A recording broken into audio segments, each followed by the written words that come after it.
Good morning, Shavua Tov. How are you?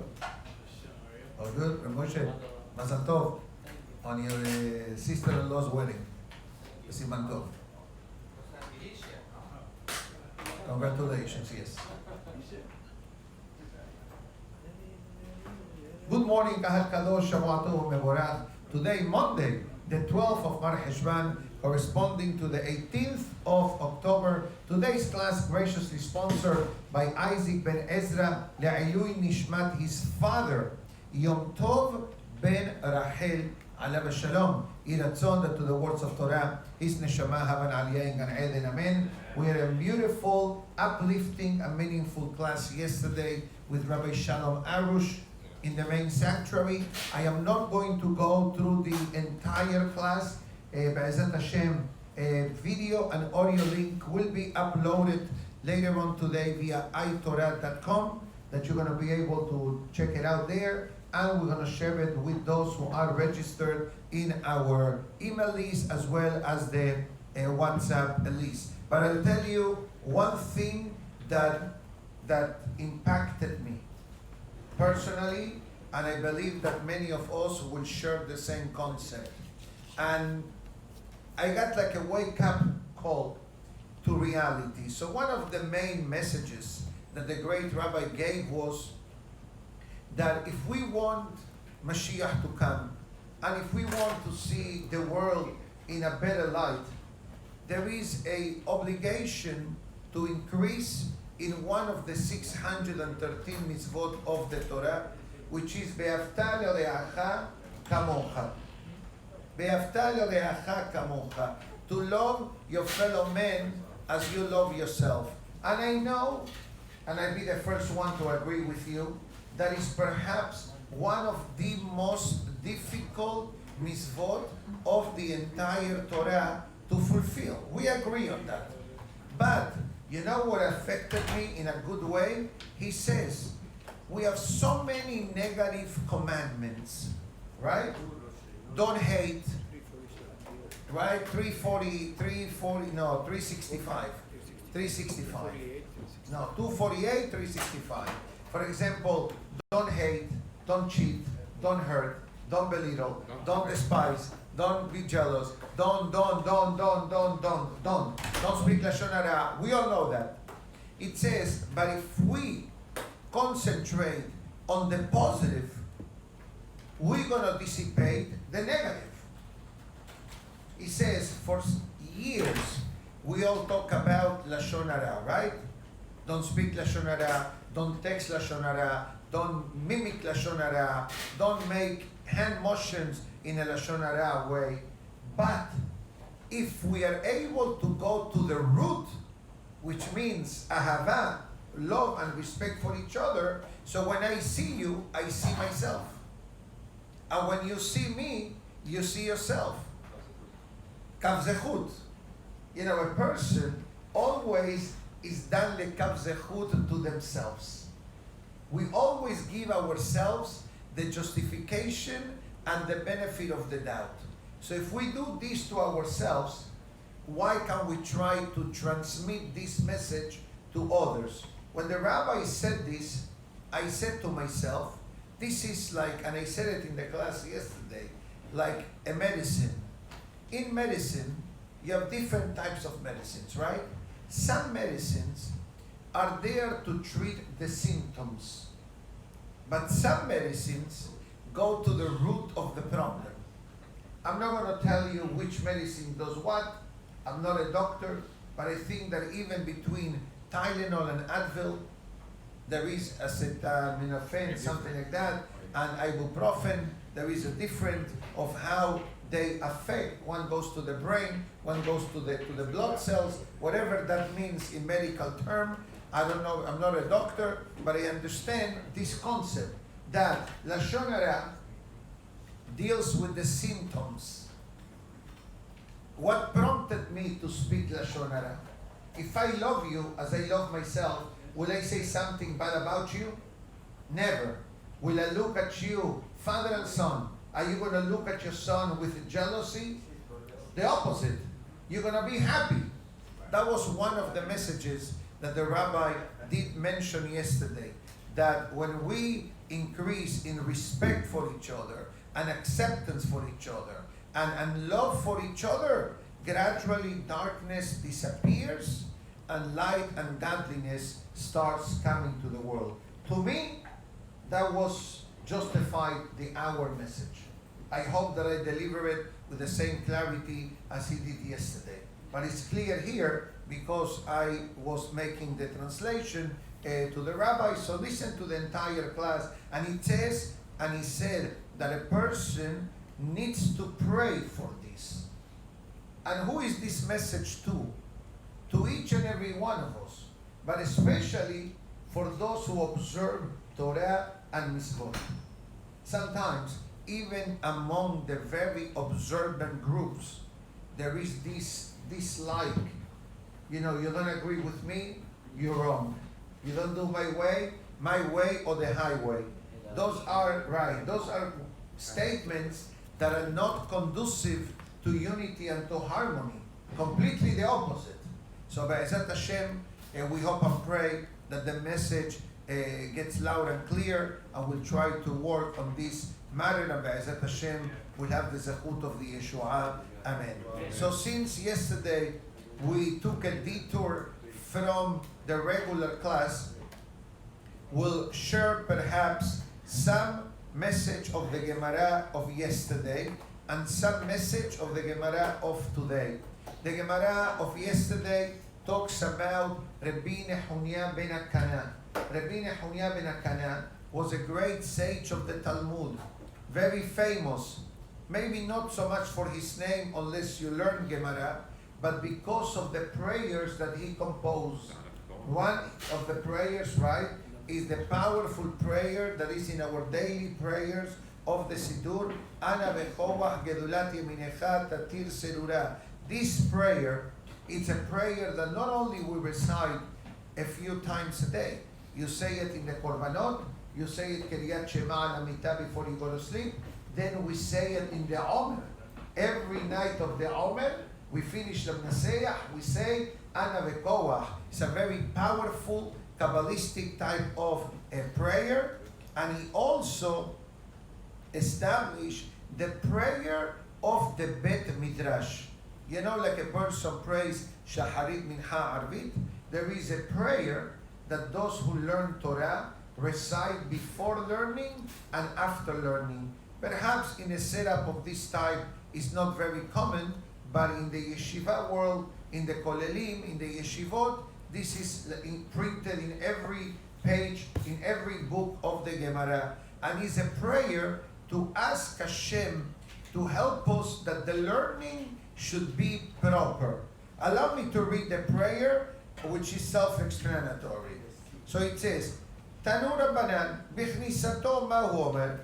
When a person is going to sit down to learn Torah, what prayer do you say? Yhi ratzon milifanecha Hashem Elokai. May be the will in front of you, the Almighty God. Shelo yera davar takala al yadi. I should not make a mistake in the learning. Velo ekashel mibar halacha. And I should not stumble in learning a practical halacha incorrectly. Beismehu bi haverai. And then, because of my mistakes, my friends will laugh at me. Meaning to say, is this how you understand the Gemara? Are you daydreaming? Bullying. He calls it bullying. Okay? Belo Omar, and I should not say, Al Tameh Tahor, Belo Al Tahor Tameh. And Hashem help me that I should not say something that is impure, that is pure, or something that is pure, that really impure. But also help me that I should not mock my friends. Let's say a student says something, and the teacher or a friend says, are you the hacham of the man ishtana? Well, what is your head? You know, you may be eating too many bagels. That's why your head is not thinking correctly. Okay? That's the comments that the Gemara is referring to. The bagels I added, because I don't think they had bagels then. Maybe they had ka'ak, but bagels, I think. They had lapa, I think, no? No fruits of that time. No, nothing, okay. No, Anyways, yes. Biesiato. So when you finish learning, what do you say? Modeh ani lefanecha Hashem Elokai. You express again your gratitude to HaKadosh Baruch Hu. Shesamta chelki miyoshbei bet HaMidrash. You gave me the merit of being from those who sit down and learn Torah. Velo samta chelki miyoshbei keranot. And you don't put me to be part of those who hang around a bar or a coffee shop, haki, in the corner. They go sit down. You know, in many places, it's very common that people go to the coffee shop. In Miami, it's perhaps more of a social status outing, but in South America, in some places, that's where you make some businesses. You go to the coffee shop, you see cafe, but the cafe is cafe awam. It's not Starbucks with a 3-course hamavdil. It's not kasher Starbucks, obviously. People go to the coffee shop, that's where they make deals. They sit down, they talk, etc. So it says, that's fine, but I'm only telling you, the Gemara mentions that this existed in a while back. She'ani mashkiim behem mashkimim. They wake up early, and I wake up early. Ani mashkiim lelivre Torah. I wake up early to come to the synagogue, to pray, to learn. Behem mashkimim ledevarim betelim. And they get up for nonsense. Ani amal behem amelim. I'm busy and they are busy. I'm toiling and they are toiling. I'm toiling for Torah, for prayer, and Hashem will provide me the compensation after life. Sure, they're sitting in the coffee, talking about politics, sports, but what's the content? I mean, what's the benefit? And again, let's clarify. The Gemara is not against to have friends and to talk, but there is a time for everything. Anirat ben ratzim. They run and they are running. Anirat lehaya olam haba. I'm running to a destination that's going to be spiritually beneficial. Behem ratzim lebe'er shahar. But they are running to an abyss. In other words, what they accomplish at the end of the day. At the end of the day, you can say, I got up, I spent today 2.5 hours with God. 10% of your day you spend with God officially by praying and learning. That's unbelievable. You gave ma'aser from your time to God. This is besides God being with us in the business, in the store, in the restaurant. That means that we act in a godly way, so to speak. We act in a way that is in accordance with Hashem's will, so we are living with God 24/7. Tanu Rabbanan, it says, Keshehala Rabbi Eliezer, when Rabbi Eliezer became ill, the Gemara is going to discuss now an added tip for a person to merit Olam Haba. Life advice. Life advice. So it says, Lemedenu orchot haim. Rabbenu, they say to Rabbi Eliezer, please teach us tips for lives. Benizke bahen lehaya olam haba. So after 120, we're going to have a nice investment. Amar lahem, he says, rule number 1 in your life is zaharu bichvot havrechem. Be careful how you treat your friend. The same message that I said at the beginning of the class. Ve'aftala le'acha kamocha. Be careful how you treat your friends. Umin'u benechem min ha'igayon. It says, and stay away from higayon. What does it mean? It says as follows. Higayon, can we call it agada, maybe? Agada means a light level of learning. No, but it's more than mikra. No? It's like a storyline. It says, don't concentrate in the Torah only being the Bible text. It says, because you're reading it as a storybook, but that reaches you to a certain point. As I always say, if you want to understand the parasha, you have to read the parasha with commentaries. You have to dissect the parasha. You have to open up the parasha. That there are midrashim is beautiful, but it says here that the learning needs to be supplemented. Torah shebichtav, Torah shebe'al peh. The written Torah and the oral Torah. Like I said to somebody yesterday, the Sefer Torah, there is a halacha called mukaf gvili. Every letter of the Sefer must have a white space all around it. Meaning to say that if two letters of the Sefer are touching, pasul. Sefer Torah not kasher. Every letter must have its own identity. So independent space, so to speak. Nobody penetrates into somebody else's domain. That's why sometimes Sofrim wants to be cute, and perhaps they extend the head of the lamed or the head of the another letter, and what happened? They are entering into the domain of another letter on top. So suddenly that letter, if it was a resh, now became a head. Can you identify this case? You wrote a resh on top, then I wrote the lamed underneath, and then I wanted to be cute. Let me make an extended head. Now I enter into the domain of the resh. Now this became a head. Right. Now, so I recall reading many years back that it says that the letters, the black letters of the Sefer Torah represents Torah shebichtav because it's written. The white spaces in between, Torah shebe'al peh. So that's what the Gemara says. Rabbi Eliezer, and you have to understand, when was he talking to his students? 2,000 years ago. That they didn't have the luxury that we have today. I'm talking about books. Books. Everybody has books. With commentaries, with translation. Fascinating. But how was the learning back then? By heart, ba'al peh. Maybe parchment. And what? Limited availability. One for the entire class. Be'oshibum ben birkei talmidei hachamim. And sit on the laps of the rabbis. Doesn't mean, obviously, in a physical way. It means in a figurative way. Meaning to say, be close to the hachamim. Because you learn, you ask, you feel comfortable, and you absorb, hopefully, from the Torah and Yirat Shamayim. וכשאתם מתפללים, and when you pray, דעו לפני מי אתם עומדים. When you are praying, who are you praying in front of? Okay, so if you're praying in front of God, why are you checking your cell phone when you pray?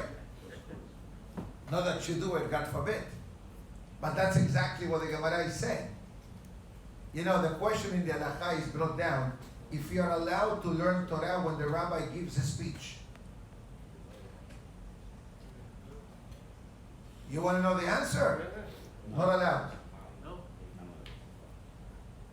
What do you have there? Okay, so stocks is okay. Okay, no, so I think you should flip it also. Stocks is mutar. Yeah, no, because I get distracted then. I hear the bing, I hear it, ta ta ta ta. I see a smile. Oh, the stock went up. I see a face. Oh, what's going on? Haram. But you know, that's what it says here. Be aware. Please keep looking, okay? It says, be aware in front of who you are praying. And Rashi says, why? Because if you put in your mind, okay, I am praying in front of Borei Olam. So you know what I'm going to do? I'm going to take my phone, I'm going to shut it off. Or I'm going to put it inside the koracha. I don't touch it till I finish the prayer. And guess what? Baruch Hashem, I will say this, I see that many people, slowly but gradually, but surely rather, they are getting this message. A while back, the phones was like a symphonic orchestra. We knew every ringtone that was available. You know, Baruch Hashem, today we can say there has been a tremendous amount of improvement, and that's beautiful. Why? Because enabled us to really concentrate. As one rabbi mentioned the other day in a shiur for the Kolel, that there was a fellow, he had the siddur like this in front of him, and he put the cell phone under the siddur. So every time the boss said buzz, he was turning the siddur. And the rabbi saw this. Be'emet, true story. This happened a week ago. Okay? In Israel. And then the rabbi asked the fellow, when are you praying Shaharit? The time of Shema is going to expire. He said, Rabbi, I pray with you in the minyan. So the rabbi said, I was watching you. You were looking at your cell phone most of the time. Every time you had something, you turned. So now go pray again. Because you didn't pray. No, but I prayed. So you call that praying? I know it's a heavy loaded story. The rabbi said it publicly in the shiur via Zoom in the kollel. And it makes sense. And that's what Rabbi, but imagine now a minute if Rabbi Eliezer will be here today with us. You probably say the same thing. He probably will say, okay, we'll stand by the door, let me put a scanner, let me have your cell phone, put it in the box. That's what he will do. So let's repeat quickly. Be meticulous with the way you treat your friends. Learn more than the surface. Go deep into the Torah. Connect yourself with the Hachamim. And put in your mind, who are you praying in front of? Powerful message. Let's go quickly to the next Gemara. Gemara of today discusses Tefilin. I gave a class last night about a peculiar concept in the loss of Tefillin. We know that according to the halakha, when a person puts on Tefillin of the hand, we say, Le'aniach Tefillin. And this beracha covers the yad and rosh, according to the Sephardim. Ashkenazim, I think that they do for two berachot. Le'aniach and al mizvat Tefillin. Beautiful. But you know what Rabbi Yossi says in the Gemara Bava Batra? That if a person accidentally spoke between Tefillin of the hand and Tefillin of the head, he is disqualified to be part of the Jewish army. Now, allow me to explain. In the Perashah brings us 4 scenarios that a soldier does not join the Torah army. Mi'aish, a person who built a home and did not do Hanukat Bayit, go back. Velo Hanacho, Yelech v'yashub el beto. Go back. A man that became engaged but did not consummate the marriage, go back.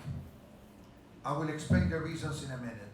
A person that planted a vineyard and did not fulfill the required mitzvot of the land. And then the 4th, the person that is soft of heart and has fear in his heart. Hayare berach levav. Hayare berach levav. Rashi explains that this person, what brings fear, it says, the averot that he did. He did the averot. And therefore, Hashem and him are not in a talking mode, so to speak. So suddenly, he has fear when he goes to war. So the Torah says, these 4 individuals, they stay back. Don't go, stay back home. The Gemara, in the name of Rabbi Yosef Galimidi, says, what fear did the person do that imposed fear in his heart? So it says, Hasah ben tefillin shel yad le tefillin shel rosh. A person who talked between the tefillin of the hand and the tefillin of the head. And then you may say, but Rabbi, is that such a big avon? No. Lashon hara is a way bigger avon. And the avon, this avon, has a remedy. Say a beracha. Say a second beracha, chalas. Al mizvat tefillin. So we must understand that this avon, it is not really a small avon. It is an avon I don't know numbers from 0 to 10, if it's a 10, or if it's a 0, or if it's a 5. But one thing is for sure, that this person, when he's putting on tefillin, what is the tefillin represents? Our bonding with HaKadosh Baruch Hu. Our spiritual connection and the tools of survival. Remember, a month and a half ago, Rabbi Duvi was here, and he gave a magnificent shi'ur, Ahat Lemala Besheba Lemata, on the ceremonial procedure that the Kohen Gadol will do on the day of Yom Kippur. And he asked the question in one of the great rabbis of why, when the Kohen Gadol counts the sprinkling of the blood, it says Ahad Lema'ala Besheva Lemata, and then one towards the top and 7 towards the ground. But the counting is Ahad, Ahad Be'ahad, Ahad U'shtayim, Ahad Be'shalosh, Ahad Arba, Ahad Be'chamesh, Ahad B'shesh, Ahad B'sheva. I said it so you can familiarize yourself in the prayer of Kippur. And the great rabbi asked, why do I need to count 1, 1 plus 1, 1 plus 2, 1 plus 3? Since when you count that way? If you count, you say 1, 2, 3, 4, 5, 6, 7.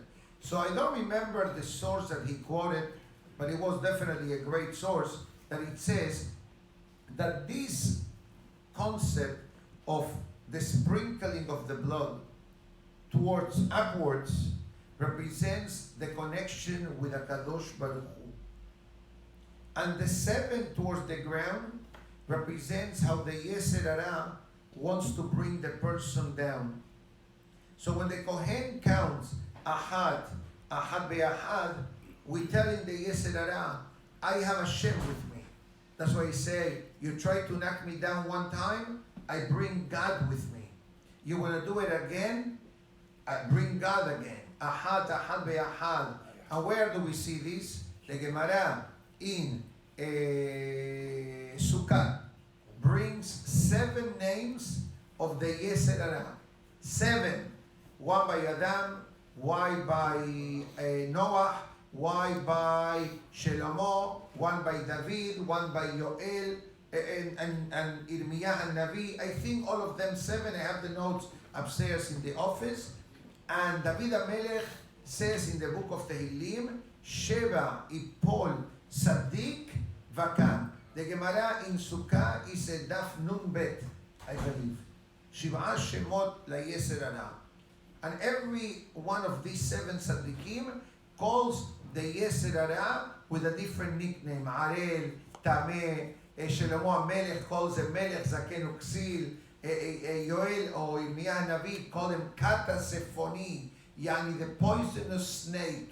That's the meaning of Kata Sefoni that we sing in the song of Ozrenik El Hai. Arheknak me'aleha Hebrat Kata Sefoni Ozrenik El Hai. That song is a song against the Yetzer Hara. I'm not going to sing it, but I'm going to tell you what it says. Ozrenik El Hai, Almighty, the Eternal King, Le'achni'ah, help me to bend et Yetzer Hara, Hamefate, Hameri'ah, the one who tries to seduce me, to turn me against you. Mibiltecha, En Moshia Le'oshi'eni. Without you, how can I survive? Right, that's it. And then what do we say? Sod yeminecha peshuta lekabel nefesh amithaleta. The foundation of your extended hand to welcome the soul that is regretting for the shortcomings. Arhekna me'aleha hebrat kata sefoni. Keep away from me the cult of the poisonous snake. That's the song of Ozrenik El Hai. And that's why we sing it in Rosh Hashanah and Kippur, because this is Ehad Lemala Besheva Lemata. So taking all this into consideration, Rabbi Yosef Galimidi says in the Gemara in Baba Batra, I believe, he says that if you talk while you are bonding your actions, your heart, and your brain to Hashem, guess what? It's like you are typing an email and suddenly you turn off the Wi-Fi. Can you continue? You'll never make it. You'll never make it. It will get stuck in your outbox. And that's providing that the computer still works. You're going to press send, it's going to be the gray nothing, like frozen. So the Wi-Fi connection is gone. So the Rabbi Yosef Galimidi says, if you were not able to think that you are connecting with Hashem, you don't go to war. Because at war, you need to have God's protection. And if you don't have it, you may jeopardize the rest of the soldiers.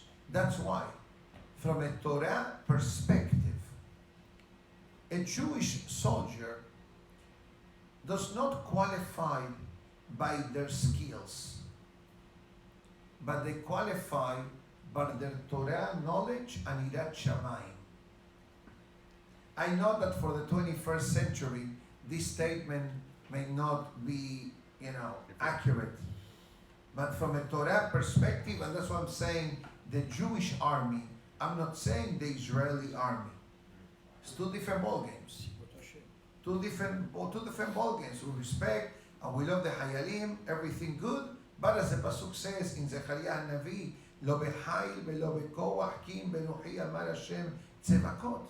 It says the wars are guided by a Kadosh Baruch Hu. And Baruch Hashem, in our modern day history, we have seen a lot of miracles through the wars of Israel. Every time we do something, they try to attack us, and Baruch Hashem, Borei Olam comes to the rescue.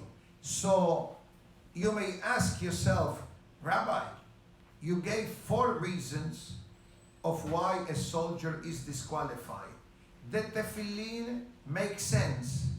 But why the other 3? Because the guy is engaged. He cannot go to war. Because you built a beautiful home. You did not do Hanukkah Tabayit. You cannot go to war. Because you have a field and you didn't do the mitzvot. You cannot go to war. There are 2 answers to this question. Answer number 1, that when you have all these 3 pending matters, your heart is not in the battlefield. You go into war and you say, I found my future wife, I love her, but what if I don't come back? Chas v'shalom. Somebody else is going to marry her? Or you built a beautiful home, you went through the permits, right? You got everything kasher, legit. Everything is done properly. Now, when you're about to move in, okay, we need you, go to war. And what if I don't come back? Somebody else is going to benefit from this house after the money and the efforts and the resources that I put together? Or you work a field. These are the emotional reasons why these 3 groups stay home. But there is the 4th, the second reason, which I believe you're going to enjoy. Imagine yourself the following scenario. Is a city, I'll be simple in this, 100 families, 100, not a lot, 120, because for Sanhedrin you need to have 120. 120 families. From 120 families, you have, let's say, 100 husbands. They are children and single boys and girls. From 120 families, you have 100 husbands. So what happens now? If the Torah says the husband that is afraid stays behind, suddenly we see 3 men did not go to war. What is going to be everybody's thinking? Why those 3 men from 100 didn't go to war? The reason. No. The reason, the main reason, the first 3 were added as a bonus. You know what people are going to say? Aha! What avera did you do? What sin did you do? So the Torah now says, imagine yourself if people will start pointing their fingers to these three individuals. We're embarrassing them. So what did the Torah do? The Torah added three more situations that disqualify someone to go to war. Instead of having 3 men behind, how many are you going to have now? 20. Once you have different reasons, so nobody's going to start thinking, aha, why you're not going to war? Did you sin? This is like the manna. Remember the manna? People complain about the man. Why people complain about the man? The superficial reason was because the man did not have secondary side effects. You didn't go to the bathroom. Right. Not because you were constipated. It's because the man had no negative side effects. Bottom line. But you know what is the deeper reason the man people were not happy with? Because the man will force a person to do teshuvah. Indirectly. How? The man had different methods of delivery. If you were good the day before, the man was delivered to your home. You opened the door, heke. You had the tray of man waiting for you. If your behavior the day before wasn't so good, you got to go to receiving to pick up your package. And then you run a risk that people saw you. Moshe, where are you going 6 o'clock in the morning? I'm going to pick up the man. Aha, what did you do? And then you got to go, instead of receiving, you got to walk to the post office to pick up the package of man, because guess what? You couldn't take man from someone else. The man was delivered to your home. Couldn't take. So some of the troublemakers of Israel say, listen, they put me on the spot every day. And that's the reason why they complain about the man. Because the man will help them to do teshuvah. And that's why they call it lechem kelokel. Kelokel means ruin, kilkul. There are ways of explaining this. It ruined their behavior. L'shem shamayim. And that's in a way why the Torah added these 3 additional categories. Added these 3 additional categories to avoid embarrassing the one who committed a small sin in theory, but he caught his umbilical cord with God. And therefore the Gemara of today says, Tefilin serichim guf naki. The person must have the body clean when they put on a tefillin. And the Gemara brings a story with the great Elisha. Elisha was right, Bala kenafayim. It says, what does it mean, a guf naki? It says, Avaye shelo yafiach bahem. One opinion says, make sure that your digestive system is clear, avoiding emitting gases. Rabba Amar, shelo ishan bahem. You're not allowed to sleep with the tefillin. And this is a known halacha. Nobody sleeps with the tefillin. The occasional case that a person may sleep with the tefillin, if Hazid, the person couldn't sleep all night and comes to pray and puts on talet and tefillin, and unexpectedly the person falls asleep. But usually, Baruch Hashem, we don't really see people with falling asleep with the tefillin, etc. And it says why Elisha was called the man with wings. That's the meaning of Baal Kenafayim. Baal Kenafayim means the one that had wings, besides Superman. Alav Shalom. Did you see anybody else flying? I actually did a couple of cartoon characters, but we'll save that on the side, right?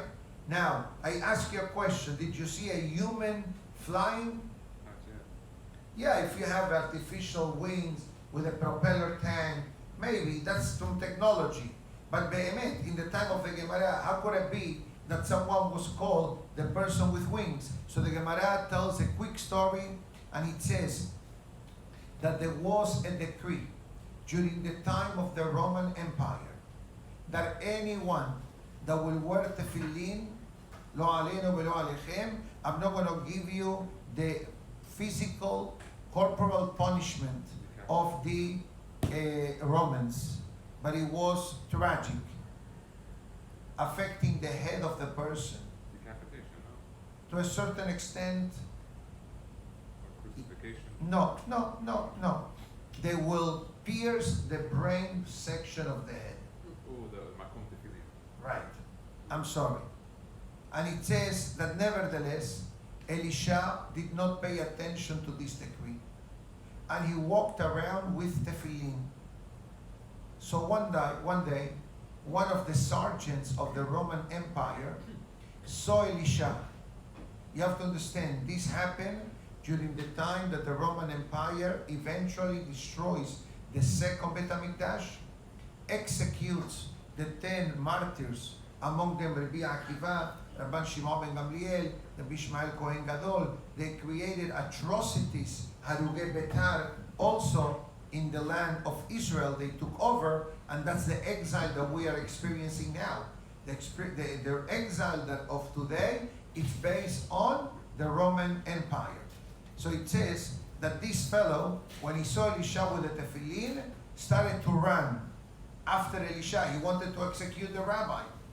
Beratz, and it says that this fellow started to run after Elisha. Elisha started to run as well. Okay? So sooner or later, this fellow captured almost Elisha. And when Elisha was about to be captured, what did he do? The Gemara says, Netalan merosho, Elisha removed the tefillin of the head. So when he sees, and remember that in the olden days, they used to wear a tunic. They used to have like a hoodie, so to speak. Right, jalebiya, that's how they call it. So, you have to capture the guy, show me the tefillin. And what did he do? Hazan beyado, he grabbed the tefillin from his head, and now he puts them into the sleeve. Amar lo, so this general says to Elisha, Ma ze beyadecha, show me your hands. Amar lo, kamfeyo now, what's the big deal? I'm holding a dove, a bird. Pashatet yado, Elisha opened his hands, Benintzeu kamfei Yonah, and there was a dove. Lefichach, miracle. Mega miracle that we don't even understand. But let's finish the Gemara, and perhaps it gives us a bit of understanding. So they asked why the miracle to Elisha happened by a dove with wings. So it says in Gemara, Mishum, because the Jewish people are compared to the Yonah. What's the meaning the Yonah? Yonah is a dove. And the Mefarshim explains that there is a pasuk in the book of Tehillim that says that the Ma Yonah kenafea meginot aleha. It says that the dove, the bird, the wings has many purposes. Number one, flying. We understand that. Number two, it says that some birds utilize the wings as a shield to protect themselves. And when the weather is very cold, and the way Hashem created the bird, the wings becomes the self-contained heating element that surrounds the body. And it's true. If you see the wings spread, you see a naked body. If you see the wings collapse and next to the body, you don't see the body. So it says, the same way that the wings provide protection for the birds, Af Israel meginot hamizvot alehen.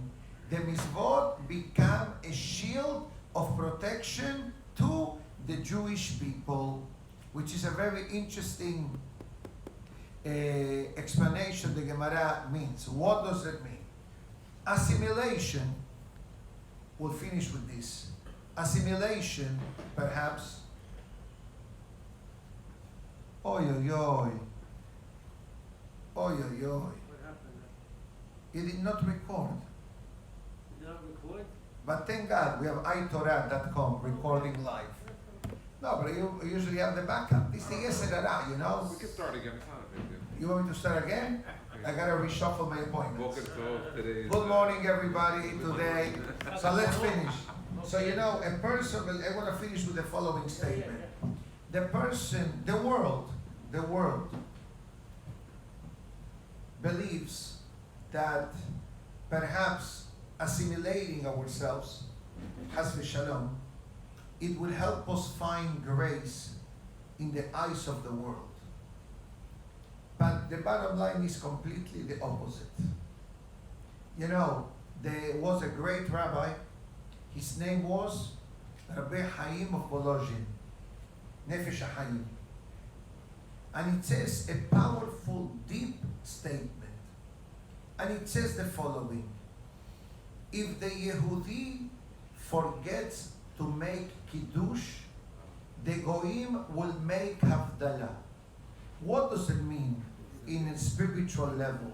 It says if a Yehudi fails to feel proud of who he or she is, and the person says, you know what, let me blend in with the Goyim, they're going to accept me.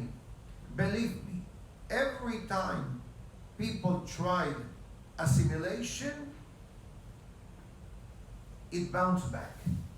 If it's in the time of the Romans, if it's in the time of the Greeks, remember Hanukkah, if it's in the time of the Inquisition, if it's in the time of the Holocaust, God forbid, whenever people believe, let me get closer to the Goyim, let me befriend them and blend in with them, somehow, somewhere, it hit us back. And that's perhaps the final statement of the Gemara from Elisha and Navi. Obviously, we may have a lot of questions about the story, but I think that the message of the Gemara isn't only about the story, is to understand that when a Yehudi connection with Hashem is not only in my heart. Many times a person says, I feel Jewish in my heart. cardiac Jew. Right, thank you, a cardiac Jew. It's important to feel Jewish pride in your heart. But you know what? That stays in the heart, doesn't go anywhere. But when a person blends his emunah in Hashem, his bitachon in Hashem, his connection to the community, his connection to the Chachamim, and understanding that our goal is to be connected with the Kadosh Baruch Hu. Imagine yourself what happened last week when WhatsApp and Facebook and Instagram went down for 7-8 hours. Okay?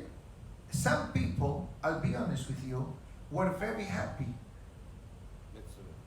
Some people were very happy.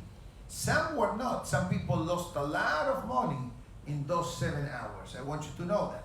Especially if they have, different channels that generate money, etc. But imagine yourself, the entire world says, how are we going to survive without Instagram, Facebook, and WhatsApp? How did you survive? Chas v'shalom. No, for me it doesn't affect me. No, so we survived before without it. How we survive, but you know what? As generations go by, as we learned the other day in one of the classes, Evolution. that right, it's not simple. It's like somebody said the other day in a class, to be a teen today is way more difficult than the way we were teens. 100%. But Be'ezat Hashem, as long as we are connected, Hashem gives us the tools of survival, the power to look up, as the Pasuk writes, She'al avicha v'yagetcha, says connect yourself to your parents, to your grandparents, in order to see the future as well. I wish everybody to have a lovely day. Shavua tov u'mevorach. Baruch Adonai Le'olam. Amen ve'amen. Rabbi Hananiah ben Akashia omer, רצה הקדוש ברוך הוא לזכות את ישראל לפיכך.